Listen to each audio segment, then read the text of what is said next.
Breaking news વોટ્સએપના group બનાવી recce કરી ગેરકાયદેસર પ્રવૃત્તિ આચરતા 85 શકમંદોને પોલીસ અધિક્ષકની કચેરી દ્વારા કડક સૂચના આપવામાં આવી।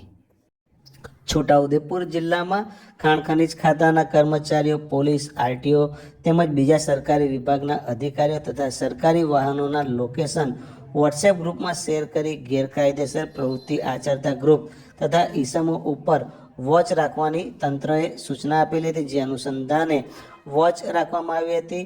આ વોચ દરમિયાન જાણવા મળ્યું હતું કે છોટાઉદેપુર જિલ્લાના છોટાઉદેપુર, જેતપુર, પાવી, બોડેલી, સંખેડા વિસ્તારમાં વોટ્સએપના ગ્રુપ બનાવી સરકારી વિભાગના અધિકારીઓ, કર્મચારીઓ તથા સરકારી વાહનોની રેકી કરી તેમના લોકેશન અલગ અલગ વોટ્સએપ ગ્રુપમાં શેર કરતા કુલ 85 જેટલા શકમંદ ઈસમોને પોલીસ અધિક્ષકની કચેરી ખાતે બોલાવવામાં આવ્યા હતા।